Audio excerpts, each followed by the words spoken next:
this is the language of Christ. Wolves in sheep's clothing. He's saying, the wolves, I am now amongst the wolves as your Pope. Pray for me that I do not flee. And this is kind of prophetic. We're wondering, that, with these letters that were just released with the German Cardinal, Brandmüller, and he's being criticized, and he's trying to defend his choice, but already on day one, he has this statement, pray for me I do not flee for fear of the wolves. That raised the question for us. Did Benedict flee for fear of the wolves?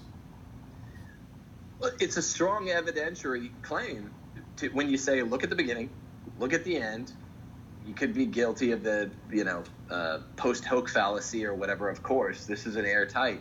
But I mean, yeah, that's not an ordinary way to begin the execution of an office, is it? This is not ordinary in any sense of the term.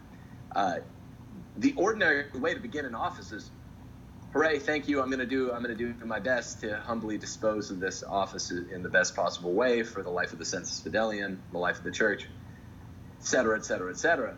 So to begin this way, knowing the enemies that had existed in the St. Gallen Mafia, he knew them very well. He knew they were organized against him. They were already in place. They were already mobile. They were already taking action. And Benedict's a very, very intelligent man. To end the papacy then, 1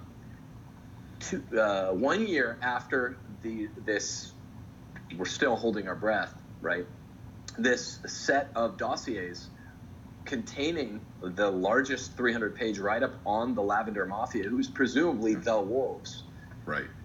This is the homosexual cabal covering for child molesters, covering for Marcio Maciel, with Sedano, covering for McCarrick, covering for all over the world.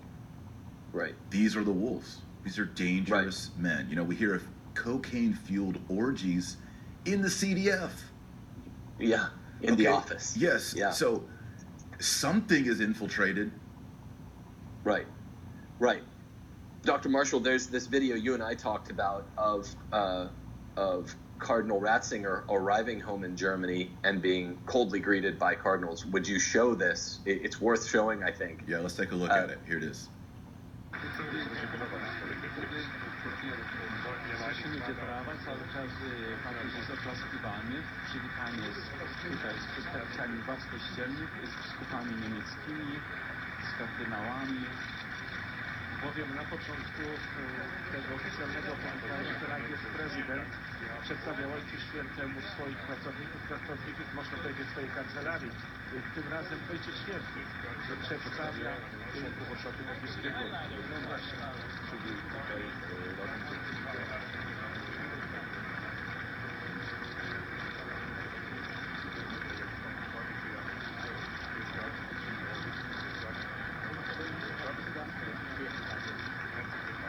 jak zawsze widzieliśmy Ojcu Świętemu towarzyszy sekretarz stanu stolicy.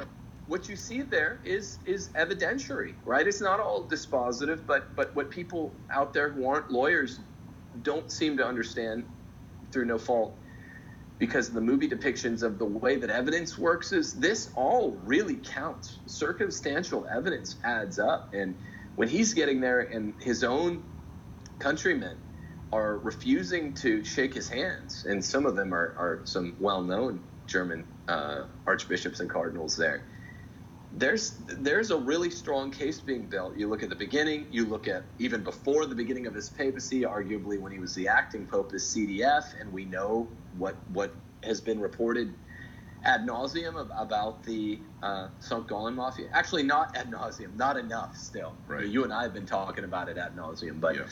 you know the moving parts were there beforehand. Then day one of his papacy, he has this odd statement. He was hated by the world media, by the Freemasons who arguably run the world media. And he was hated by his own countrymen. Some of the worst cardinals are the Northern Europeans, the Belgians, the Northern French, and the Germans. The Germans, yeah. The Dutch. Yeah. And then we know that the St. Gallen Mafia ultimately got its stated goal. Its stated goal was a certain man who wound up assuming the papacy. Now, all these things can be coincidences. Yeah, Bergoglio. Yeah. Who got second place in the conclave that elected Benedict XVI. 2005, which is bizarre. You don't know how bizarre that is because it was supposed to be for both 2005 and 2013. There's a couple. Who was it? There was an Italian archbishop. I think it was the Archbishop of Milan in 2005. He no longer was. He was a communion and liberation candidate who was actually announced as the Pope before Francis in 2013. Things would have probably been much different if it had been him. And I'm forgetting the name. But except he was the second, in Vegas odds. There was a third candidate, a fourth, a fifth. And Bergoglio was not on any odds makers list by 2005. But for the insiders, with the red hats, he was. Of course. Yes. Well, they're the ones voting. And we have Cardinal Daniils and others saying, "Yeah, we're working on this." St. Gallen Mafia. So since the 90s. We even have Cardinal McCarrick on a video saying that an Italian gentleman suggested that he raise awareness about Bergoglio for the conclave.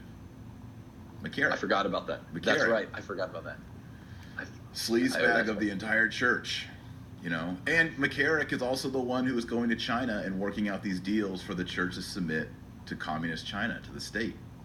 That's right. I forgot about that. I mean, it's all connected. This whole the communism, everything, the sexual impurity, it's all connected. And it's now that we lay people who are watching and looking at what's going on, we're like, oh, yeah, this is starting to make sense. It was so strange that all these things were happening. Oh, now it's one narrative. It's actually one meta-narrative that fits.